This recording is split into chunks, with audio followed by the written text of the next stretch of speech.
नमस्कार दोस्तों and welcome back to my channel जहां आपको मिलता है सिर्फ और सिर्फ एंटरटेनमेंट। और आज मैं लाया हूं एडी ब्रॉक कार्नेज का सेकंड इशू। तो यार वीडियो पे नए हो तो वीडियो को लाइक कर देना और चैनल पे नए हो तो सब्सक्राइब कर देना। और साथ ही मेरे चैनल पे ज्वाइन बटन स्टार्ट हो गया है तो आप वहां से ज्वाइन कर सकते हो। और उसी के साथ अब आप मुझसे व्हाट्सएप पर जुड़ सकते हो जिसका लिंक मैं आपको डिस्क्रिप्शन में दे दूंगा। तो यार पिछले इशू में आपने देखा कि कार्नेज एडी के साथ जुड़ चुका है और वे दोनों मिलके किलर्स को मार रहे हैं, लेकिन इस चक्कर में एक प्लेन क्रैश हो जाता है और तब एडी कार्नेज की पावर का इस्तेमाल करके उन लोगों को बचाने लगता है। लेकिन तभी एडी पर कार्नेज हावी हो जाता है और फिर एडी को आगे क्या हुआ ये कुछ भी याद नहीं रहता है। लेकिन जब एडी कार्नेज से पूछने जाता है कि वहां पर क्या हुआ था तो कार्नेज उसे कुछ भी नहीं बताता है और एक नई मिशन देता है कि एक पावरफुल आदमी को ढूंढ निकाले। तो अब आगे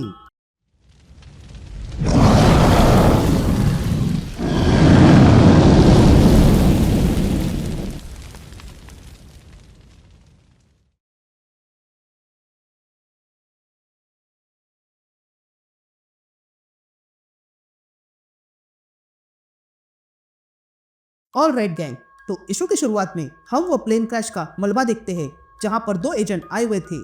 तब एक एजेंट दूसरे से पूछता है यहाँ पर हुआ क्या था, जिस पर दूसरा एजेंट कहता है ये प्लेन तकरीबन 4 घंटे पहले यहाँ पर क्रैश हुआ था। जिस पर वो पहला एजेंट कहता है मैं ये बात जानता हूँ पर यह जानना चाहता हूँ कि ये क्रैश कैसे हुआ। जिस पर दूसरा एजेंट कहता है हम अपनी टीम के साथ जांच करने में लगे हैं, बस इतना पता चला है कि ये प्लेन जब पहाड़ से टकराया तब फुल स्पीड में था, जिससे ये पता चलता है कि इस प्लेन का कंट्रोल छूट चुका था। ये एक पायलट एरर था या फिर पायलट लॉस।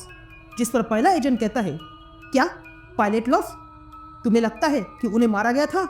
ये बात तुमने जल्दी बता दी क्योंकि पायलट से मुझे कोई संदेश नहीं मिला था और न ही किसी पैसेंजर से।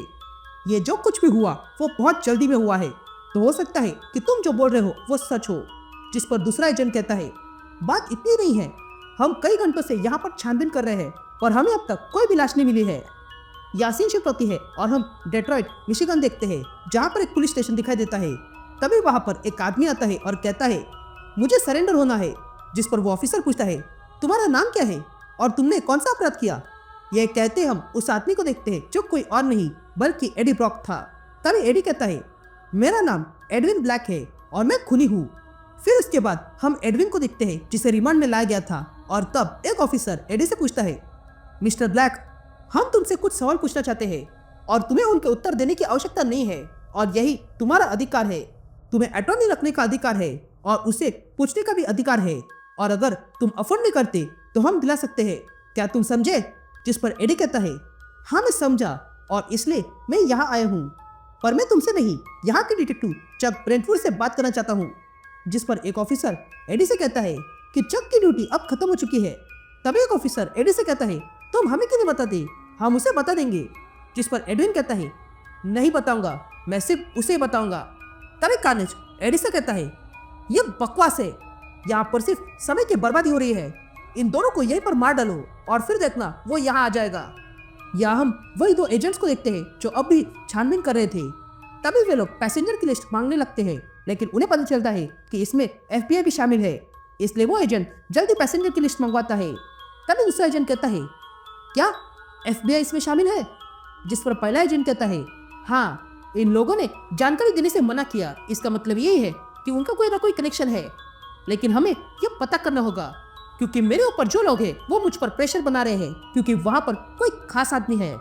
या हम डिटेक्टिव चक को देखते हैं जो एडविन के पास आता है और कहता है मैं हूँ डिटेक्टिव चक, बोलो क्या बोलना चाहते हो। तभी एडविन चक को देखता है और कहता है तुम चक नहीं हो। यह कहते ही एडविन पीछे लगा कैमरा को देखने लगता है। तभी चक वो कैमरा ऑफ करता है। यह देखकर एडविन कहता है तुम्हारा ये ब्रेंटफोर्ड नाम अच्छा है, पर मैं इन्वेस्टिगेटिव जर्नलिस्ट हूँ और मैंने कुछ पता किया है। तभी चक कहता है देखो कैमरा ऑफ हो चुका है, यानी कि यहाँ पर जो होगा वो यहीं पर रहेगा, तो जल्दी बताओ तुम चाहते क्या हो। जिस पर एडविन कहता है मैं भी तुम्हारी तरह हूँ, मेरे दिमाग में आवाज़ें आती है और मुझे बुरा करने को कहती है, बहुत बुरा। यह कहते हम कार्नेज को देखते हैं। यहाँ एडविन कहता है वो एलियन है, एक सिम्बियोट, क्या तुमने ये सुना है। जिस पर चक कहता है मैंने ये पहले भी सुना है और शायद तुम जो कह रहे हो वो मैंने पहले भी सुना है। तभी एडविन कहता है मेरे अंदर जो है उसने मुझे अपना नाम बताया है और वो नाम है कार्नेज। तभी कार्नेज एडी से कहता है, ये तुम क्या कर रहे हो? जिस पर एडी कहता है, मुझे बात करने दो, तुम्हें जो चाहिए वो मिल जाएगा। तभी एडविन कहता है, मैं कभी वेनम से जुड़ा था और मैंने उसे अच्छे से इस्तेमाल किया था। तुम्हें पता नहीं कि मैंने क्या चीजें की है, पर मैंने सब कुछ खो दिया है, अपना बेटा भी। यहाँ सीन शिफ्ट होती है और हम FBI देखते हैं, जहाँ पर एक ऑफिसर कहता है कि ये जो प्लेन क्रैश हुआ है उसमें एक ऑफिसर थी जो हमारी ब्यूरो VIP की कजिन थी, तो जल्दी पता करो। तब एक ऑफिसर कहती है, मैंने सारे पैसेंजर की लिस्ट देखी है और पता चला है कि इसमें एक नाम अजीब है और वो है एल्मर ब्लैंक, और ये 1 हफ्ते पहले ही बनाया गया है, यानी कि ये नाम जो आदमी इस्तेमाल कर रहा था वो गलत है। यहाँ एडविन कहता है कि जब मैंने वेनम को खो दिया तो मुझे कार्नेज मिला। ये बेकार चीज थी। अगर वेनम गॉड है तो ये डेविल है। कार्नेज भी उस फाइट में घायल हो गया था। कार्नेज मरने वाला था और उसे होस्ट की आवश्यकता थी, इसलिए मैंने उसे अपने अंदर लिया ताकि वो किसी और के पास न जाए। मेरे पास इन सिम्बियोट्स को लेकर बहुत एक्सपीरियंस है। जिस पर चक कहता है, क्या ये तुम्हारा नोबल सैक्रिफाइस था? जिस पर एडविन कहता है, नहीं, पूरा नहीं। मैं जानता था कि अगर मैं किसी सिम्बियोट से जुड़ा तो मैं अपने घाव ठीक कर सकता हूँ ताकि मैं उससे मर न सकूं। लेकिन फिर मुझे पता चला कि मैंने गलती की है। अब उसकी सारी पावर मेरे कंट्रोल में है। अब कार्नेज 2 चीजें कर सकता है। एक ये है कि वो मुझसे कभी भी बाहर आ सकता है, और दूसरा ये है कि वो चुटकी बजाते ही मुझे मार सकता है। कार्नेज को बस मारना आता है। ये उसके लिए किसी नशे की तरह है। यहाँ पे हालत क्लियर थे। अगर मैंने कार्नेज की भूख ना मिटाई तो वो मुझे मिटा देगा। इसलिए हमने एक डील की। मैं उसे कोई ना कोई लाके दूंगा और बदले में वो मुझे कुछ नहीं करेगा। बस मुझे अब सही बंदे को चुनना था। यह बातें सुनकर चक कहता है, क्या सही बंदा? इसका मतलब क्या है? जिस पर एडविन कहता है, सही मतलब सीरियल किलर, क्योंकि मैं इन्वेस्टिगेटिव जर्नलिस्ट हूँ। मैं मॉन्स्टर्स ढूंढता हूँ और कार्नेज का इस्तेमाल करता हूँ उन्हें खत्म करने के लिए। जब तक मैं उसे खिलाता रहूंगा वो मुझे अकेला छोड़ेगा। पर हम दोनों जानते हैं कि अगर किसी ने मुझे मार दिया तो कार्नेज उसे चुर जाएगा। उसके लिए बस ये खेल है। हम दोनों मिलकर काम कर रहे हैं, पर अब ये कॉम्प्लिकेटेड हो गया है। अब मुझे कुछ चीजें याद नहीं है। ऐसा लगता है कि कार्नेज ने वो चीजें मिटा दी है। अभी अभी एक एयरप्लेन क्रैश हुआ था जिसके अंदर कई सारे पैसेंजर्स को कार्नेज ने मार दिया है। अब तुम्हें लग रहा होगा कि मैं तुम्हें इतनी बात बताने आया हूं ना, पर बात और भी है। तभी चक पूछता है, क्या तुम भी किसी तरह के पागल हो? जिस पर एडविन कहता है, हाँ, मैं अलग तरह का पागल हूँ, वो भी पागलों के साथ रहकर बना हूँ। देखो, मैं जानता हूँ तुम क्या कर रहे हो चक, या फिर मैं कहूँ बुशवैकर, यहाँ पर कैमरा बंद है और इसलिए हमें कोई देख नहीं सकता है। ये कहते कार्नेज बाहर आता है, लेकिन तभी हम देखते हैं कि बुशवैकर अपने हाथ को गन बनाता है और उसी से कार्नेज पर फायर कर देता है।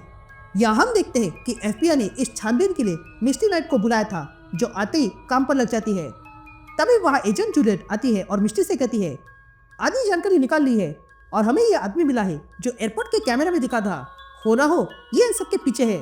तभी मिस्टी उस आदमी का फोटो देखती है और कहती है, ये तो एडी ब्रॉक है, और अगर वो इसमें शामिल है तो हम बहुत बड़े खतरे में हैं। यहाँ बुशवैकर कार्नेज पे हमला कर देता है और दोनों के बीच लड़ाई शुरू हो जाती है। तभी बुशवैकर कार्नेज को पीछे फेंकता है और फिर अपने हाथों को फ्लेम थ्रोअर बनाता है और कार्नेज को जलाने का प्रयास करता है। लेकिन तभी कार्नेज बुशवैकर को जोरदार पंच मारता है और पीछे फेंकता है, जिस कारण बुशवैकर अब बाहर लोगों के बीच आके गिर गया था। लेकिन तभी बुशवैकर खड़ा हो जाता है और अपने दोनों हाथों को फ्लेम थ्रोअर बना के वहां पर जला डालता है। या ये सब कुछ होने के बाद एडी कार्नेज के साथ बाहर आता है और देखता है कि बुशवैकर ने उस पुलिस स्टेशन में जितने लोग थे उन सबको मार डाला है। ये देखकर एडी हैरान रह गया था और तब कार्नेज एडी से कहता है, देखो तुमने क्या किया।